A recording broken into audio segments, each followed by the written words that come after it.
Seattle, in the mid-1960s, was just coming out of a successful World's Fair. It's the adventure of a lifetime. But it would be soon famous for something else. A murder that will remain a cold case for decades. There's very little evidence, witnesses, or even suspects for the police to figure out who the murderer is. Due diligence is the key when you're not presented with witnesses or evidence. You must focus on the basics like evidence collection because it will likely help you in solving the case down the line. It's a whole new world of evidence collection from today to 50 years ago. However, the basics stay the same. Investigators have a whole new set of tools at their fingertips. It will take decades for advances in DNA research to reach a point that starts helping solve crimes. But the wait will be worth it. The unsolved ones, we have to stand up and approach these cases in a way outside the box. Let the world know, is those out there that did commit a murder, there are people that are coming after you. There's just a lot of good people trying to do the right thing. Because it's something that you have to be passionate about. Solve this. Bring some peace to the family at least. Just doing my job.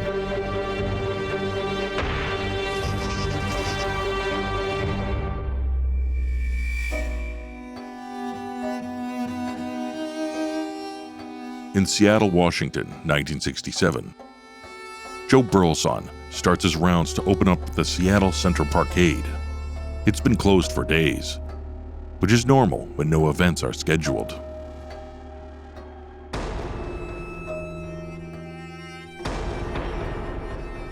Joe sees a limp body lying in the corner of the elevator and calls out to them.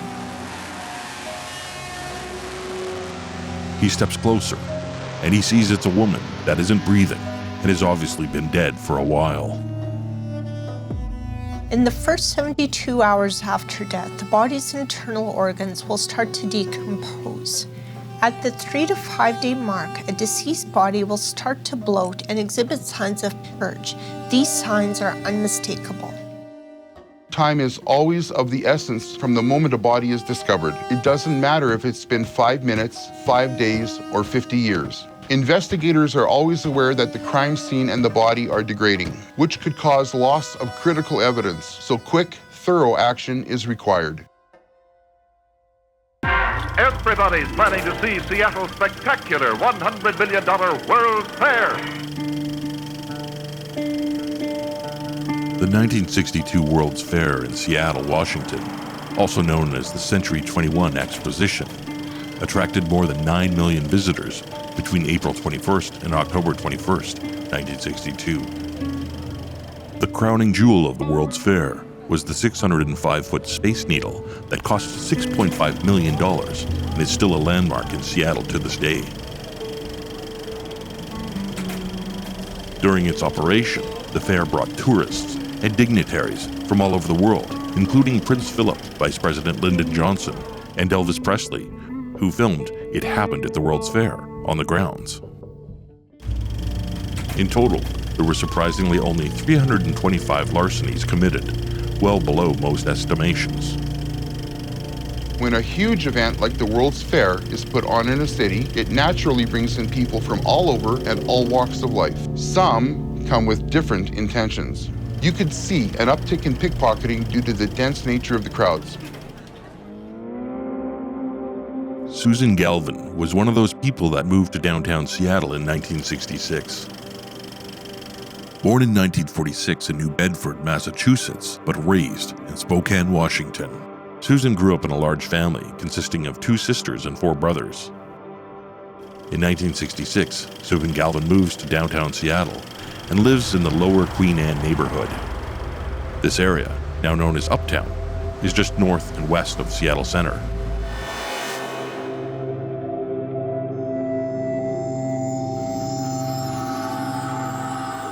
Susan gets a job as a records clerk at the Seattle Police Department, located not far from the Space Needle. She lives close to work and takes a similar route for every shift.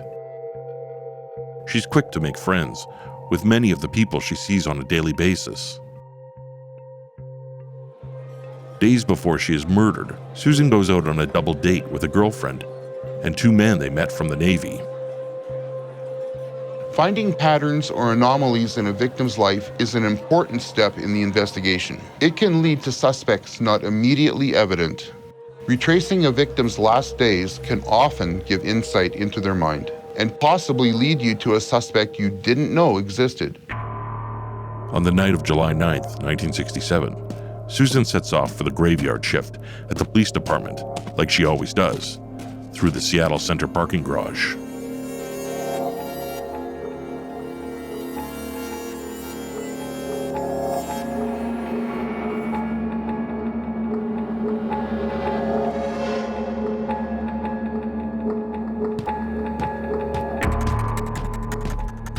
But there's someone that seems to know her routine and is following her.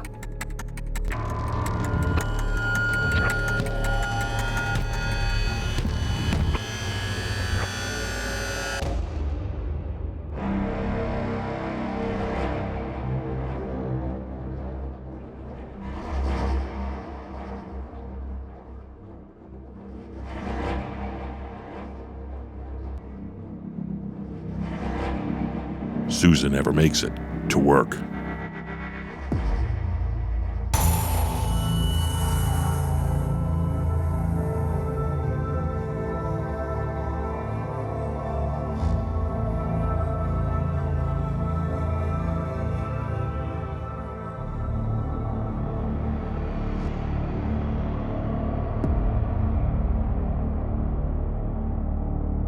Her supervisor asks an officer if anyone has seen her. The officer says that Susan might have taken the night off.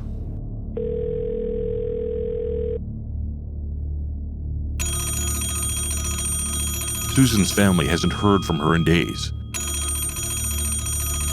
And every time they try to connect with her on the phone, they get no answer and are getting worried. Days later, Susan still hasn't reported to work, and no one has heard from her. Her supervisor is looking for any indicators of where she could be or have gone. An investigator cannot play favorites when investigating a crime. It doesn't matter if you knew the person or not. You have to treat the case with the same professionalism as you normally would. If you lead with your heart instead of your mind, there could be things you miss because you're not thinking rationally.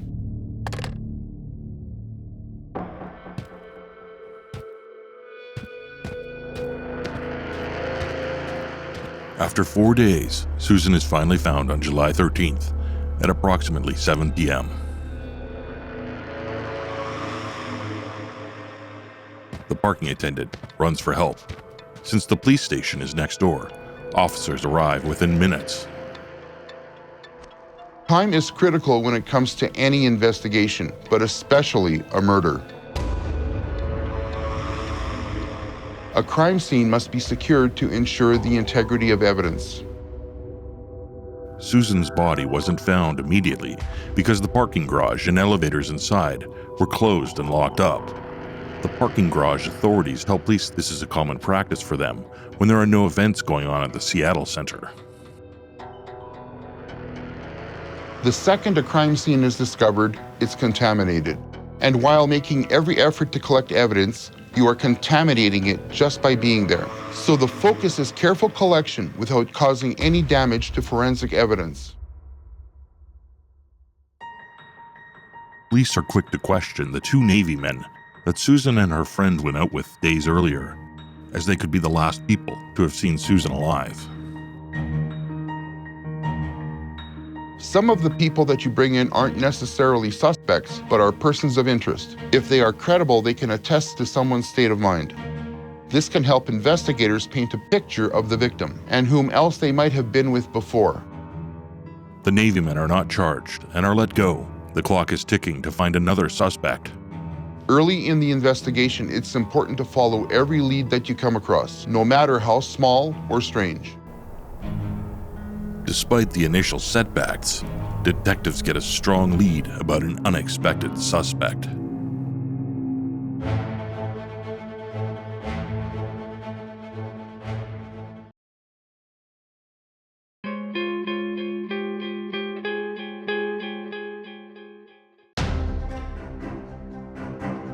Susan Galvin moves to downtown Seattle and soon gets a job as a records clerk at the Seattle Police Department. Susan has only been there for a few months, but makes a lasting impression on all she meets.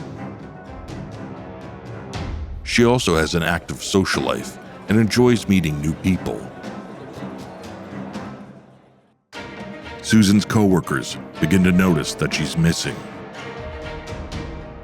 Susan's body is found 4 days later inside an elevator car by an attendant in the Seattle Center parking garage. The elevators in the garage had been shut off as there was no activities at the center, which is common practice. Investigators act fast and question 2 Navy men that went out with Susan shortly before her death. However, no charges are laid against the men. A new tip comes in that says Susan was seen hours before her death with a man in clown makeup called Punchy.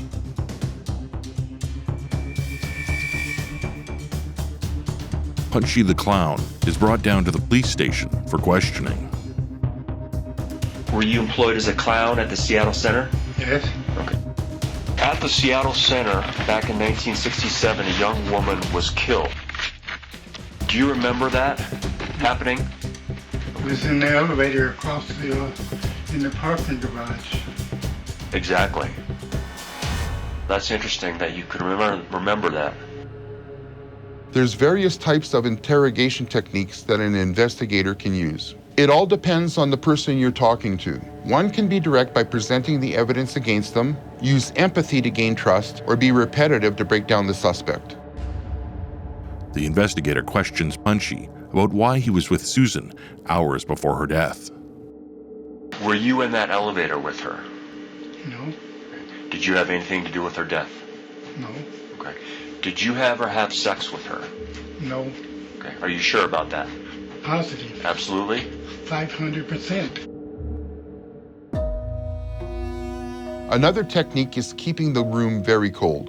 A cold room may increase a person's anxiety, which may break down any barriers a person is putting up so that the truth can come out. It could just also be a cold room. The investigator then questions Punchy about quitting his job just days after he last saw Susan. So this incident happened on a Sunday afternoon, and you ended up quitting your job a day or two later. Do you remember that? Do you remember quitting your job? Yeah, that was going on. I had to go somewhere else, move away or something. How come? And that's just time to move, just change. Mm-hmm. But it seemed kind of abrupt to me as I was reading kind of the chronology of things. No certain reason, just right. Time to go on. During the interrogation, there are often things that come up that could lead the investigation in a different direction, and you can't ignore those. Every possible lead and hunch should be followed up. This ensures that you are doing your due diligence and also respecting the life of the deceased. The U.S. Constitution doesn't actually specify how long they can hold someone, and many states set their own limit. Most states use about a 72-hour timeline.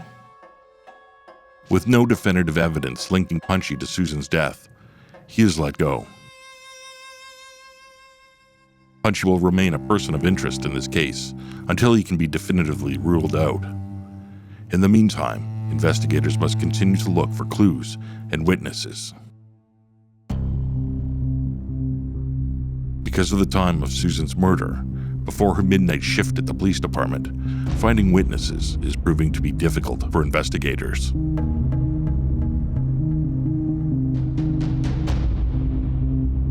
Back at the scene of the murder, officers are once again going over the area to make sure they don't miss a thing. It's quite common to go back to the scene of the murder to look for more evidence. Even with the best intentions, there are things that can be missed the first time. These things can be big or small.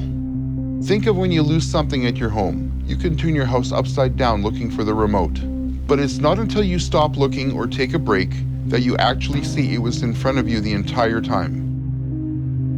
It's a whole new world of evidence collection from today to 50 years ago when this took place. The basics, however, stay the same. Today, investigators have a whole new set of tools at their fingertips. One of those tools is DNA phenotyping. A forensic scientist will sequence a DNA sample so that it can indicate identifiable traits such as skin, eye, and hair color. In some cases, it can predict the age of a suspect. There's a new technology in biosensors used to determine minuscule traces of bodily fluids found within fingerprints. So if the deceased had contact with a murderer, even put their hands on them to push them away, the biosensors can pick up age, gender, and even medications. On July 15th, 2 days after Susan was found, the King County coroner concludes that Susan died via suffocation. The autopsy posits that the killers placed either their hand or an object over her nose and mouth. She'd also been sexually assaulted. The coroner states the time of death was 11 p.m. on July 9th, an hour before Susan was due at work. Investigators continue to search for clues or evidence that could lead them to Susan's killer. They go through her apartment, collecting her clothing as evidence. Police doggedly continue to search for anything that can help them solve Susan's murder. When an officer canvasses door to door, they are looking for potential witnesses, odd behavior, or anything unusual, including people. Generally, neighbors tend to keep to themselves. If they have a loud neighbor, they often won't complain in hopes that it will soon stop, and they won't have to make a scene or complain to the landlord. But they'll never forget the noises that came from that apartment. They canvass Susan's apartment building, going door to door, hoping that someone, somewhere, heard something. There's so much information you can gather going door to door. There's information about the victim and their activities leading up to their death. Did a new person come to their place? Was there a specific vehicle seen before the murder? It can identify suspects who, many times, will have a residence in the area. You're looking for anything out of the ordinary that could explain how the victim got into the situation. On July 18th, a funeral is held for Susan at St. Joseph's Catholic Church. The family and members of the Seattle Police Department say their final goodbyes to Susan. What makes this day even harder for most is not knowing why Susan had to die and not knowing who did it. There comes a point in certain cases where detectives exhaust all potential leads. It's a depressing feeling to know that you've done all that you can, but it's not enough. To see the family struggling with the death of their loved one and the lack of closure is so difficult.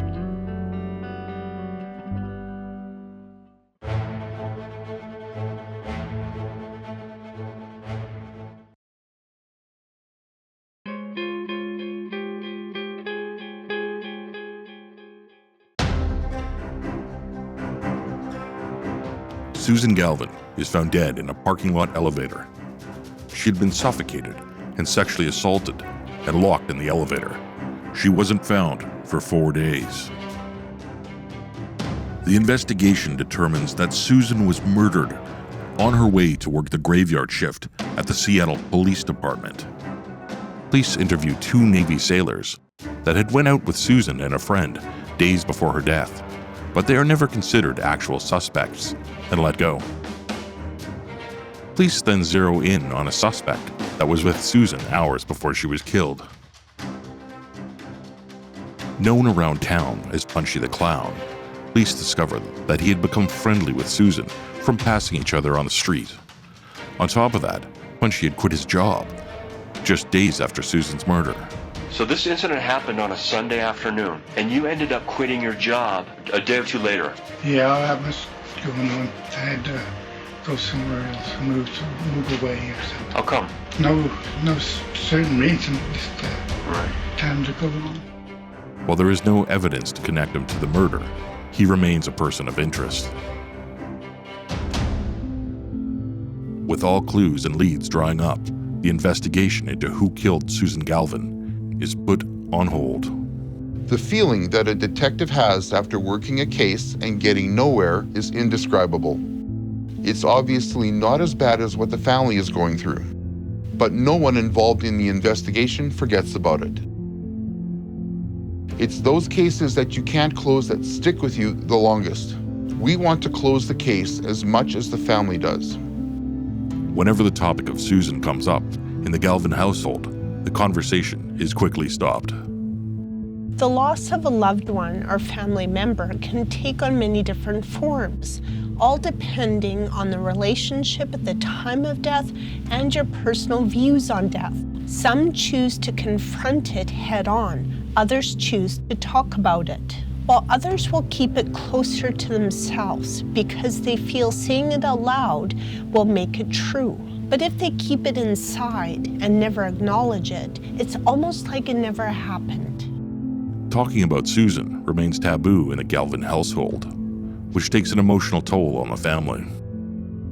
Not talking or acknowledging a loss can take a massive emotional toll on a person because healing steps are not taken. It can only get worse and even manifest into physical hurt. Some people might take comfort from the grief and think if they get past it, the person didn't mean much to them. Through the years, there are no updates to offer the family, and their hope for closure runs out.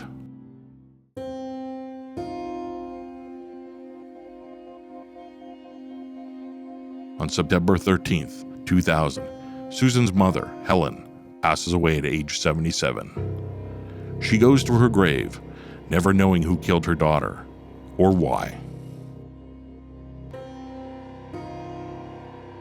In 2002, advancements in DNA testing have gotten to the point that Seattle police think it can help solve some long-forgotten murders, including Susan Galvin from 1967.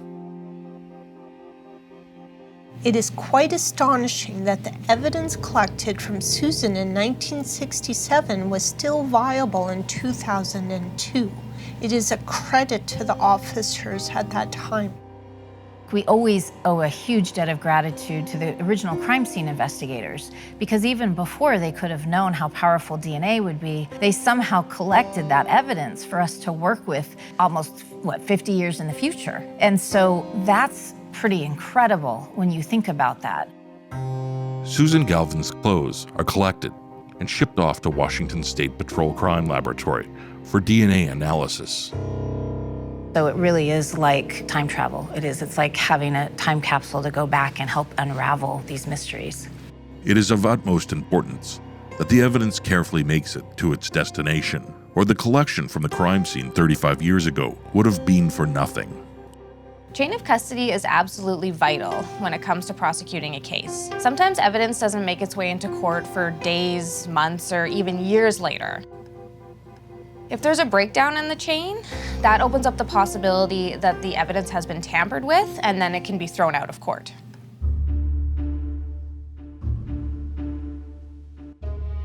Once the evidence is received by the lab, technicians will perform what is called DNA profiling. DNA profiling is a procedure that can identify a person based on their specific genetic makeup. So you're taking an old piece of evidence and examining it for DNA. Once you have that DNA isolated, you can compare it to someone in the criminal database. But that result only occurs if their DNA is in the database, usually as a result of a previous crime, or if they have willfully uploaded their DNA profile to a genealogy database. DNA alone generally is not enough to get a conviction. It's a very integral part of the prosecution's case, but you generally need more evidence than just simply DNA. Susan's brother Chris is on the phone with the Seattle police, who have an update on his sister's case. The DNA profile that they found on Susan's clothing does not match any of the DNA in the offender database. A case is never closed until it is solved. Setbacks are heartbreaking, absolutely, but there are technological breakthroughs that happen every year. There's always hope the next advancement is the one that you need to help solve the case. The promising lead has brought current-day investigators back to a complete stop. The news isn't all bad.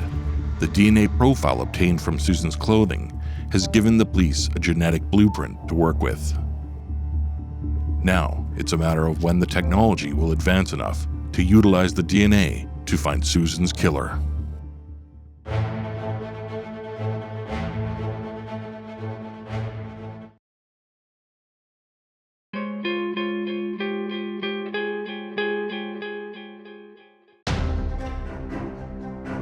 Susan Galvin is just 20 years old when she is murdered in 1967 on her way to work.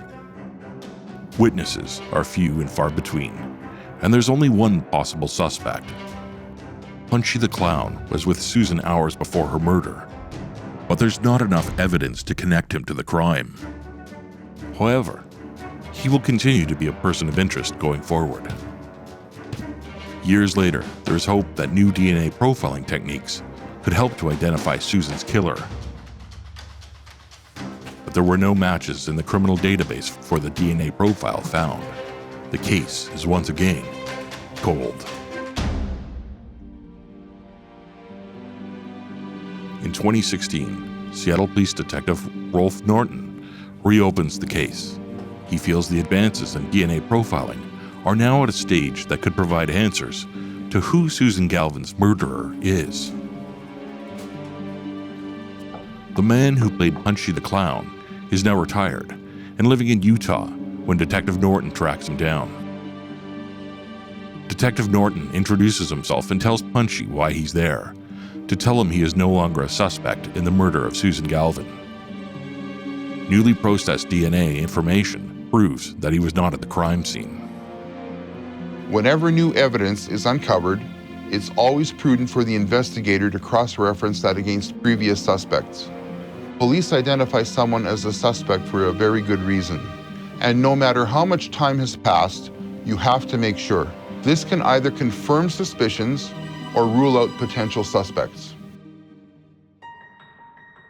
In 2018, there are more advances, but this time forensic genealogy, including one of the most high-profile cases in the United States, the Golden State Killer.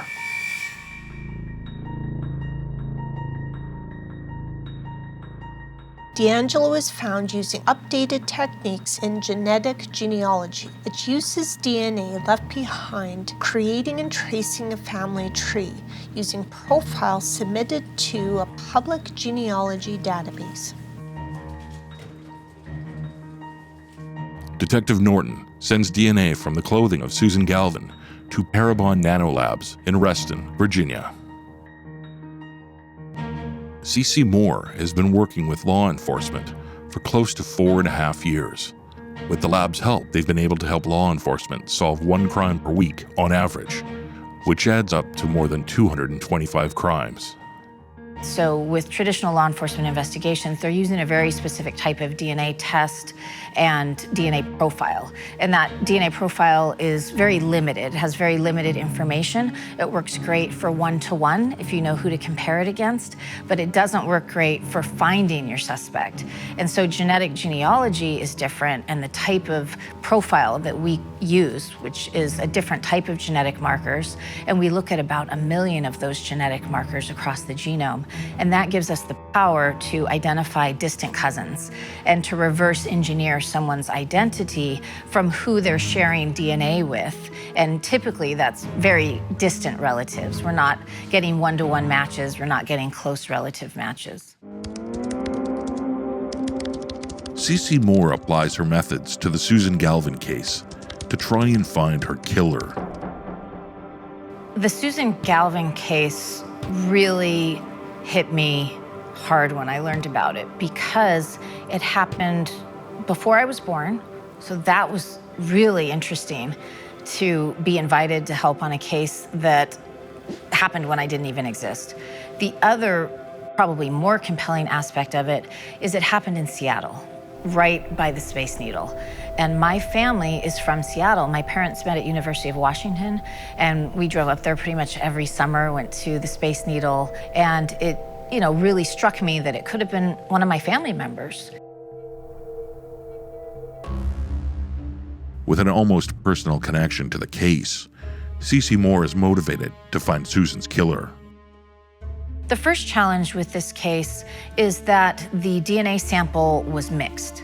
So that means that the DNA contained the victim's DNA and the perpetrator's DNA. And fortunately, we have extremely skilled scientists that I work with at Parabon that are experts in deconvolution, which means extracting out the victim's DNA, so we're left with just that perpetrator's DNA. And so that really takes a lot of experience and training to be able to do that. There's a lot of attention in these cases on the DNA processing and the investigative genetic genealogy, but there's a really important step that happens in the middle. These are almost never pristine DNA samples. They're never optimal samples. They're almost always highly degraded. They might be contaminated with bacterial DNA, and they can be mixed, like in this case. Once the genetic forensic team extracts the perpetrator's DNA, they can begin the process of building a family tree to hone in on Susan Galvin's murderer. If people share significant amounts of DNA with each other, that means they have to have a common ancestor in their tree. The more DNA they share, the closer that common ancestor is in time, and the smaller amount of DNA they share, the more distant that common ancestor is in time. So for our top match, I needed to determine which branch of that match's family tree was going to connect to our killer. In order to do that, I looked at who else on that match list, who else that was sharing DNA with the killer, also shared DNA with that top match. When you can build the trees of multiple matches or people sharing DNA with your suspect and find how they connect. So that gives you one piece of his family tree. If they all share DNA and they have that common ancestor, it means that he will as well. So that gives us one piece of his family tree. The next thing that I had to work with was I knew that he was approximately 16% Native American. And that was interesting and quite unique because most of his ancestry was Northern European. With each new branch added to the tree, Cece and the genetic forensics team gets closer and closer to naming Susan Galvin's killer. So 16% kind of falls in the middle. A great-grandparent gives you about 12.5%, and a grandparent gives you about 25% of your DNA. So that meant that this killer either had a grandparent or great-grandparent of full Native American ancestry. And so that gave me something else to look for among the descendants of this genetic network.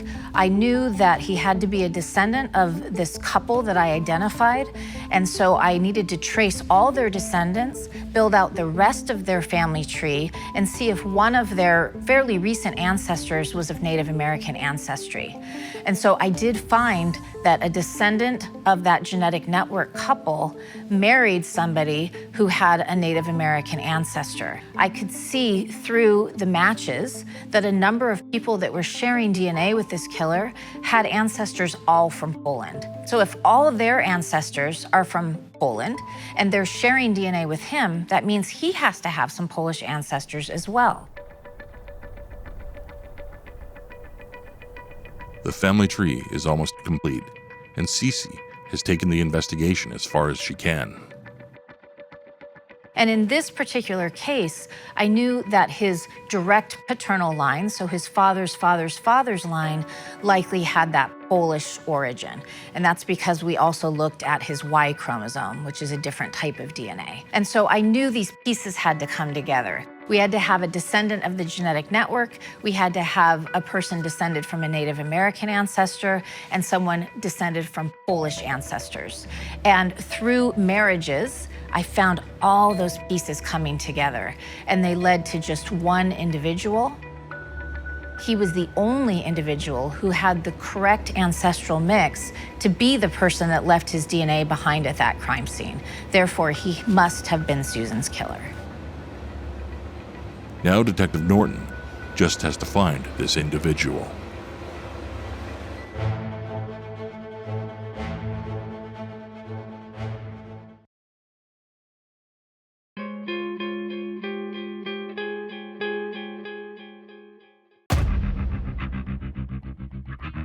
In 2019, with patience and advances in genetic genealogy testing, authorities have finally found the person responsible for the murder of Susan Galvin back in 1967. C.C. Moore from Parabon Nano Labs took the DNA sample profile and through tracing descendants, found that only one person matched. Frank Whippich. Now, police must find him. Detective Rolf Norton doesn't have to search very hard for Frank. He died in 1987, but they still need proof. When you work a very old case such as this one, it's not a big surprise when you find that the suspect is already deceased. Of course, it's always disappointing. You always hope that they will have to face justice. But on the other hand, in such a brutal case like this, I'm glad that his life was cut short because we don't know how many other victims there were or could have been in his lifetime. Frank Whippich never had to answer to authorities. Nobody will know exactly what happened the day Susan Galvin died. The situation of her murderer being deceased and being the only other one that knew means that we can only speculate what happened. There's no journal or letter of confession. So really, it was DNA that tells the story of Susan Galvin's murder. But the fact that Frank Whippich lived freely is unjust. Since Frank is long past, authorities must exhume his body from the Riverton Crest Cemetery in Washington State. 30 years later, there would still be viable DNA. There would still be some degradation to the body. It really depends on the conditions of the body and how it was stored. Most conservative guesses estimate that if the conditions are right, DNA can last hundreds of years. After Frank's body was exhumed and his DNA collected, it was confirmed that it did match the DNA taken from Susan's clothing back in 2002. Susan's killer was Frank Whippich, but who was Frank and why did he kill her? Frank Edwards Whippich was born in 1941 and grew up in Seattle. He served 2 years in the U.S. Army. He was 26 years old at the time he murdered Susan Galvin. In 1966, Frank marries his 23-year-old girlfriend, Judith. The next year, the year he killed Susan, they have a child. Another one will follow in 2 years. Frank lived his life freely and was never suspected in Susan Galvin's death.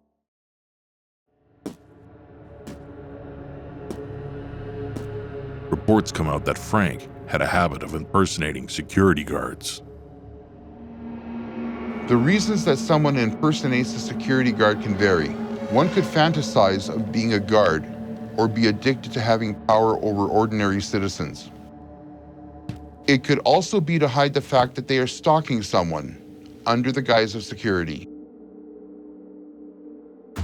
In 1971, Frank and Judith divorce.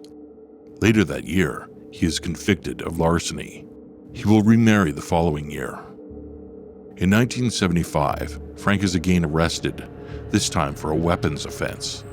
His relatives tell police that he has been impersonating a police officer and making traffic stops, all the while carrying a gun. Stolen valor is when an individual pretends to be a member of the military. It gives them a weird sense of power and respect from the public. It's using the uniform for false validation. It's disrespectful to anyone that's ever worn the uniform. There are many reasons why someone would steal valor. It could be as simple as wanting to be part of a respected group. Instead of earning your way into it, you dress like it. Or there could be more devious reasons, such as collecting money for a supposed charity. Frank spends 9 months in jail. In 1987, Frank Whippich passes away at the age of 46 from diabetes complications. In May of 2019, a press conference is held to announce that the case of Susan Galvin's murder is officially closed. The police chief presents Susan's brother, Chris, with the American flag that flew over the Seattle Justice Center the day Detective Norton solved the case. It's a satisfying feeling when you finally solve a case that you and your co-workers have been working on for so long. For detectives, it's an uncomfortable burden to carry when the case isn't solved. As a detective, the drive to solve the case is so important, mostly for the family, but also for the department. The detectives that originally worked the Susan Galvin murder case have all passed away, but their legacy remains in the way they collected the evidence to keep its integrity, to allow future investigators the opportunity to solve the case. This is the oldest case to utilize genetic genealogy to identify a suspect. And initially, the pieces just weren't falling in place. But what was really key in this case was his mixed ancestry, the fact that he had these diverse origins, and I needed to find that one person that had that mix. And so when I found him, it was obvious it was him because it was such an unusual combination of ancestry. There is a very common misconception that one match solves a case. People always ask me, what's the one match that solved a case? And it almost never and should never be one match. It should be a web of matches. It's like pieces of a puzzle. You've got to put them together one by one by one. And that web has to finally close in on just one person or one set of siblings. When I found him among the descendants of that genetic network, he had such a unique mix of ancestry that it really became obvious that this had to be the guy. It is unjust that Frank was able to roam freely for years before serving time. Susan's family suffered knowing her killer wasn't behind bars. So we owe this huge debt of gratitude to those original investigators, those crime scene investigators that collected that DNA, not even knowing what they were collecting and the value of that. Armed with Frank Whippich's DNA profile, police continued to investigate if Frank had killed anyone else when he was in the Army and stationed in New York, Germany, and Alaska. While the family of Susan Galvin will never know why she was killed, more than 50 years later, they finally have closure, thanks to the decades-long determination of law enforcement officials.